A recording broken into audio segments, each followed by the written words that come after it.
अस्सलाम वालेकुम स्टूडेंट्स। आज हम जिस टॉपिक के साथ आपके साथ हाज़िर हैं वो है इलेक्ट्रिकल पावर एंड पावर डिसिपेशंस। तो हमारे पास यहाँ पे एक सर्किट है। इसको हम डिफ़ाइन पहले करते हैं। Consider a circuit consisting of battery E connected in series with resistor R. हमारे पास एक बैटरी है।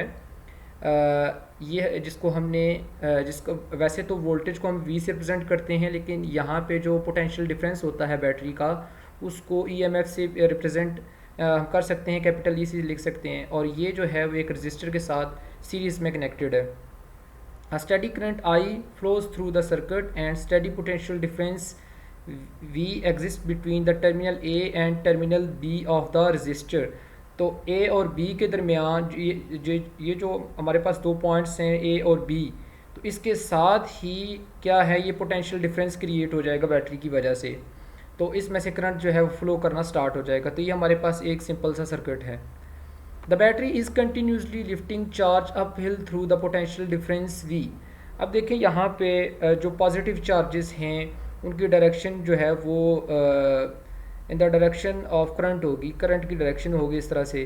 तो अब फॉर एग्जांपल ये जो पॉजिटिव चार्जेस हैं ये यहाँ से मूव करते हुए जब ये यहाँ पे पहुँचते हैं, तो अब ये जो बैटरी है इन पे वर्क कर रही है, इनको यहाँ से मूव करवा के दोबारा से यहाँ पे ऊपर की तरफ लाती है। तो इसका मतलब ये हुआ कि बैटरी जो है चार्जेस के ऊपर वर्क कर रही है, इस वर्क कर रही है उन चार्जेस को मूव करवाने में।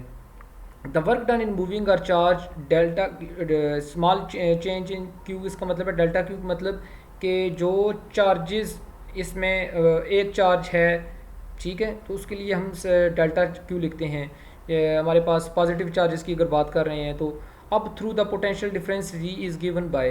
तो अब जितना भी वर्क डन हुआ है उस डेल्टा क्यू चार्ज जो प्लस चार्जेस हैं उनके ऊपर जितना भी वर्क डन हुआ है वो किसके इक्वल है, डेल्टा डब्ल्यू। जो चेंज इसको कहेंगे स्मॉल चेंज या चेंज इन वर्क डन, वो हमारे पास किसके इक्वल है, v multiply by delta Q. अब हमारे पास ये रिलेशन कहाँ से आया, हमें पता है कि जो पोटेंशियल डिफरेंस है या वोल्टेज है वो इक्वल होता है work done per unit charge. तो यहाँ से वर्क डन अगर निकालें तो डेल्टा क्यू उधर जाके मल्टीप्लाई हो जाएगा और वर्क डन हमारे पास ये आ जाएगा v। तो यही हमने यहाँ पे लिखा हुआ है। The rate at which the battery is supplying electrical energy is the power output और electrical power of the battery.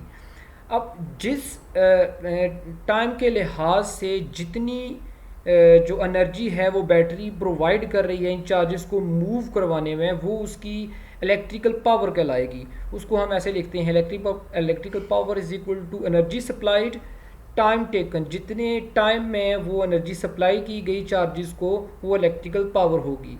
और यहाँ पे अगर देखा जाए तो एनर्जी सप्लाइड जो है, वर्क डन जो है वो वी डेल्टा क्यू ये है, और टाइम नीचे हम टाइम से डिवाइड कर देंगे।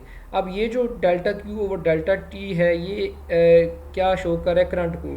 तो हमारे पास ये किसके इक्वल आ जाए, वी आई के इक्वल आ जाएगी।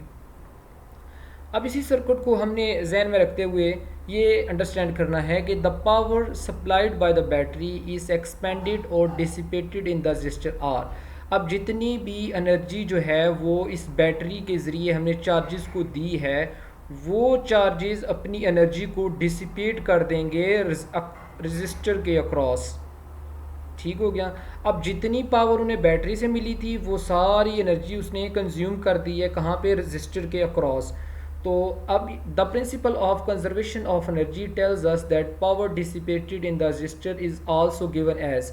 तो principle of conservation of energy क्या कहता है कि जितनी ज़्यादा एनर्जी जो है वो इनपुट में है उतनी ही एनर्जी आउटपुट में होनी चाहिए। तो मतलब ये हुआ कि जितनी भी बैटरी के ज़रिए एनर्जी जो चार्जेस को मिली थी वही सारी कंज्यूम हो गई, डिसिपेट हो गई रजिस्टर के अक्रॉस। तो यानी कि उसी पावर को जो बैटरी पावर दे रही थी चार्जेस को, वही सारी पावर जो इक्वल थी वी क्रॉस आई के, जो पिछली हमने क्वेश्चन में ये वी आई के इक्वल थी, वही वाली क्वेश्चन हम यूज़ करेंगे। यानी कि वही पावर जो है वो डिसिपेट हो गई। तो इसको कहते हैं power dissipation, power dissipation across register. और जो पावर डिलीवर हुई थी, इलेक्ट्रिकल पावर थी, वो किधर से, वो बैटरी के ज़रिए आई थी, चार्जेस को मिली थी। अब पावर डिसिपेशन कितनी हुई, वही V cross I. P is equal to V cross I. अब जो हमारे पास रिलेशन है power V is equal to I के इक्वल होता है, उसकी हम आगे से 3 इक्वेशनें बना सकते हैं। एक तो हमारे पास है ना P V क्रॉस आई, दूसरा ये है कि V is equal to I R होता है, तो V की जगह आई आर पुट कर दें तो P is equal to I square R ही बन सकता है।